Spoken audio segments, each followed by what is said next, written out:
Hey guys, and welcome to my new video. It is currently pretty late. It is about 12:30 right now. It is 12:30. And we've just been having a little bit of a relaxing but crazy morning. Me and Champ decided to sleep in a little bit and then we went on a walk together. Champ loves long walks, so we do about a mile and a little over a mile each time. So that always takes a little bit because he likes to go to the bathroom on every bush, I swear. And then we came back and made some breakfast, then we went out and ran a few errands, and now we are just finally getting back home, and this girl needs to make a coffee. But I thought I would first share what this video is going to be about. So I thought it would be super fun to share with you guys all of my fall decorations because, again, as most of you know, it is my favorite season, and I feel like I got a few really cute items that I thought I would share. And then I also thought that you guys could came and made some pumpkin bread with me because who doesn't love a good pumpkin bread recipe? It is the perfect thing to get into the fall spirit, and it's just honestly good all year round, but even better in fall season. So first, let's go make our coffee. So what I've been doing for my coffee recently is I just get a normal cup full of ice. And then I got this cold brew coffee at the grocery store. It's just a 10-hour brew, which means it's super dark and super yummy. And then I got just this normal oat milk. And then I just recently, like 2 days ago, got this frother so that I could put a cold foam on top, kind of to replica like the Starbucks one. And let me guys just show you how easy and quick this coffee is to make. And it's just perfect for in the mornings if you're in a rush. So let me show you. So the first step, as I said, is to just put some ice, and then I do a decent amount of coffee, about that much. And then a super important step for the oat milk to get super frothy is you have to shake for. And then you just put a little in here. Honestly, like a little bit. And then you just push this one button. Another thing you could do to make it even more yummy is do a sprinkle of cinnamon in there because it just adds a little more fall flavor, I guess.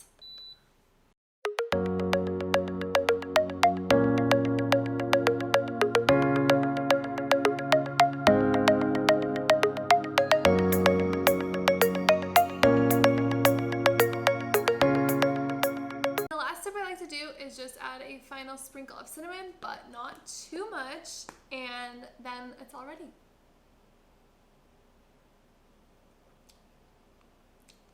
And it's honestly super good. It's actually a couple hours later, but I thought let's finally get into the fall decor. Champ, are you smelling the Halloween decor? No. I don't know if you guys can see that or not, but it's so cute. No. We have a rather small apartment, so I don't need too much decor, else it would be a little bit overkill, but let's get into it. The first thing that is super cute is this little ghost from TJ Maxx. He was only $10, and I keep him up there on the shelf right there.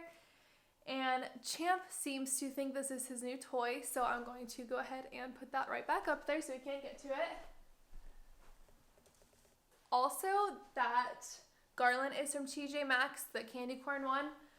I always have garland up there because I feel like it fills that little empty space. I always have that wood garland up there, and then I always just add to it depending on what holiday it is. But that is also from TJ Maxx. I believe it's only like $15 or something, so love that. Then the next thing that I got is these tiny little candy corn things, also from TJ Maxx, and I just put these on our shelf right there, and they're super cute and pretty heavy, so they're not gonna tip over or anything. Say hello, Champ. Hi. Next thing I got was this pumpkin from Hobby Lobby. It is straw, so it's pretty neutral. It goes with basically anything. I believe it was like $20, but Hobby Lobby has everything for 40% off, so it's always super cheap. And that is that is a good fall decor piece that you could leave up even after Halloween, so it still goes with Thanksgiving and everything. So I guess the last part of this haul is more of the fall decor. The first half is more of like the Halloween. And then these two super cute straw pumpkins are from Target. This one was only $5 and this one was $10. And again, super neutral, goes with everything, and a good versatile fall piece. What are you doing? And then the last piece of fall decor are these three little pumpkins, all in different colors. These are also from Hobby Lobby, and then I just put them on this little cutting board that I got from H&M, and I put this on the table and it looks super cute together. Again, neutral colors, goes with everything. Champ approves. Do you like these? Okay, he jumped down. And then the last thing I have is just this dried floral bouquet. I have some more of like the auburny colors to tie in fall, and then these are super cute. I got this from Hobby Lobby. This is from one of my friends who does floral flowers by Raquel, and she also got me some of these. So this turned out really cute, and I just keep this on our kitchen counter. And then honestly, this might be the most important, like, no, important side detail of fall that everyone needs to get, literally everyone. But it is, let me open it, this Glad Pumpkin Spice Things Up scent in this freshener. I have it on every 18 minutes to spray, and this brings all of the fall feels. It makes everything smell like pumpkin spice and goodness. And Champ is really disappointed he can't reach my garland. Hey. No, you can't have my garland. But if you want to get in the fall mood, I definitely recommend getting one of these or getting a pumpkin spice candle. But this is nice because you could have it going even when you're not home, so that when you get home, it does smell super good and yummy. And honestly, it just makes me flat out so happy. Champ, should we spray it? Oh, yeah.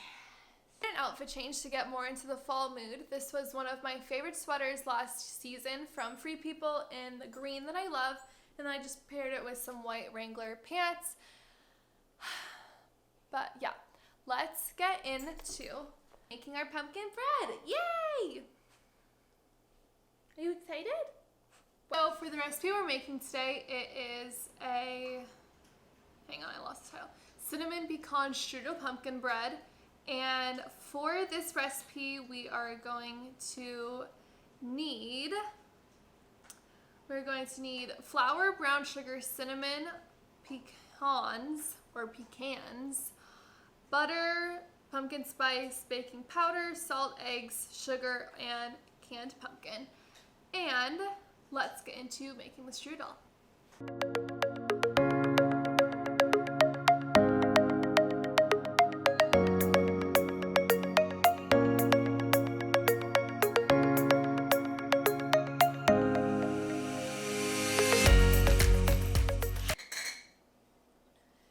For the first step of the strudel is 2/3 cup of flour. So I have our 1/3 measurement, and let's go ahead and put that into our bowl.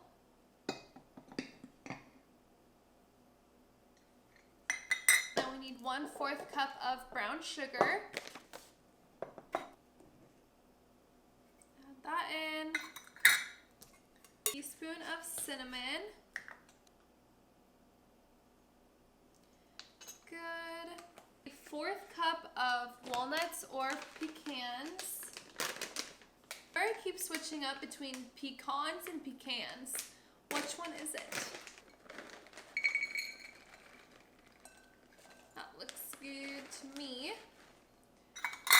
1/4 cup of butter. And it says cold butter, but I already melted it, so we're just going to use that and hope for the best. Go ahead and stir this all together. So this is going to be what is going to be on top of our pumpkin bread to add more like of a crumb topping.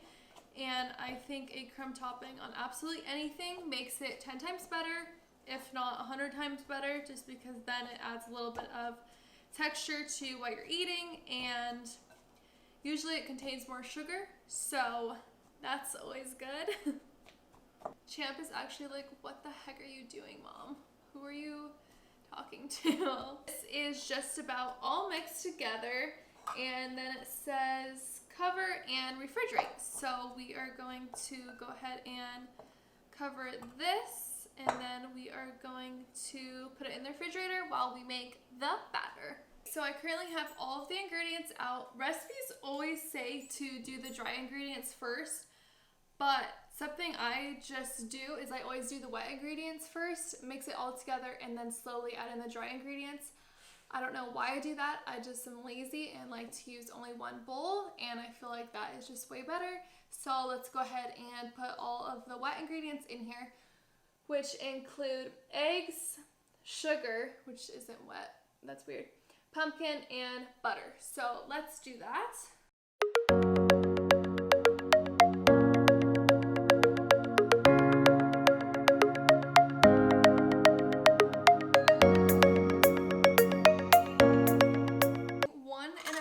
Cups of wet sugar, white sugar, wow.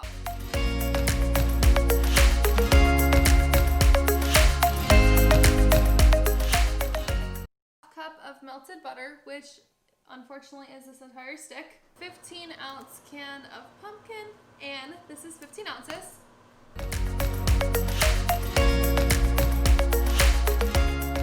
Love-hate relationship with the smell of pumpkin. I feel like it is good and everything except this actual pumpkin flavor. Got the melted butter, and we're just adding that in. And then I'm going to go throw this on the KitchenAid really quick, and then we're going to add in the dry ingredients. All of this mixed up now, so now we are going to add in the dry ingredients. So the first thing is 2 1/4 cup of flour. Perfect. Just barely making it. Thank goodness. Spoon of pumpkin spice. And I have pumpkin pie spice right here. So there's that. Spoons of baking powder, not to be confused with baking soda because those things always confuse me. So I have 1 and 2. Spoon of salt. I honestly am guilty of never measuring salt, but since I'm doing this for a video, I should probably follow the recipe, do a little extra, and there you go. So now that we got all our dry ingredients with the wet ingredients, let's go throw it on the KitchenAid, and then we are going to put them into loaf pan. It was really frustrating me, so we put it in a headband.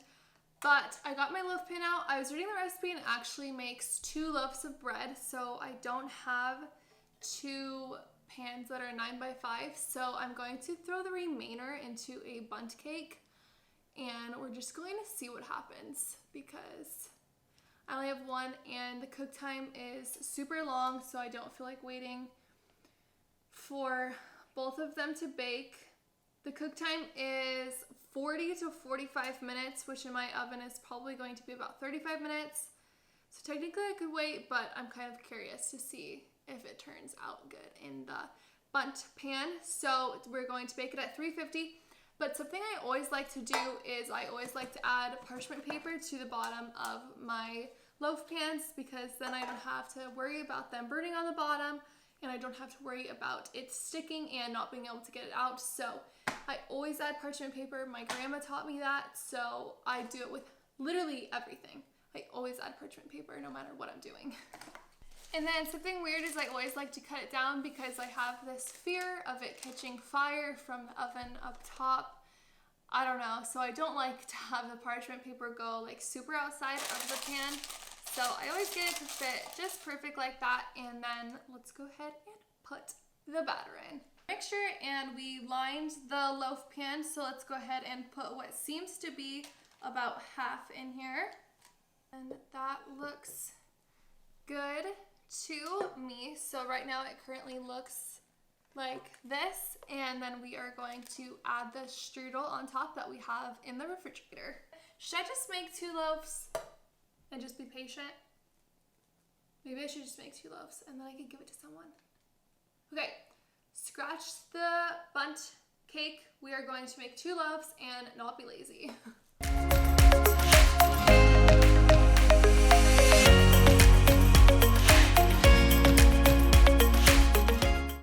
Okay, so we sprinkled him on top and now he looks like this.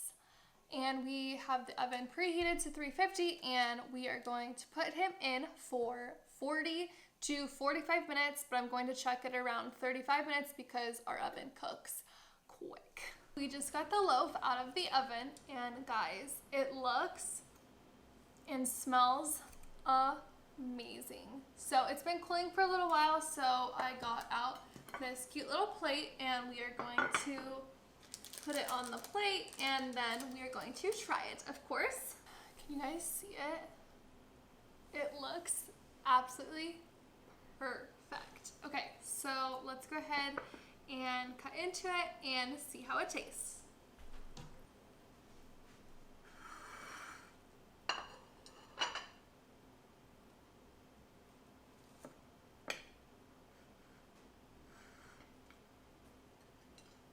Let's see how it tastes. It is super crumbly and looks super yummy.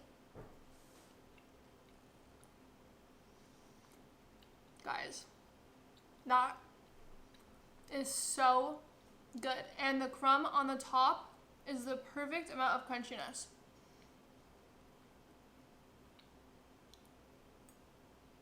I didn't eat lunch today either, so bon appetit. Guys, this is literally so good. You need to make this recipe right now.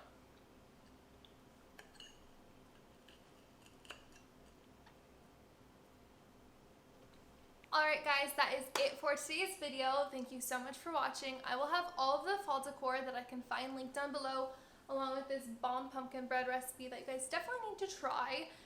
I'm not lying, it's super good. But be sure to give this video a thumbs up and to subscribe to my channel, and also comment down below if you have any questions or have anything nice to say. But thank you guys so much for watching, and I will see you guys in my next video. Bye guys!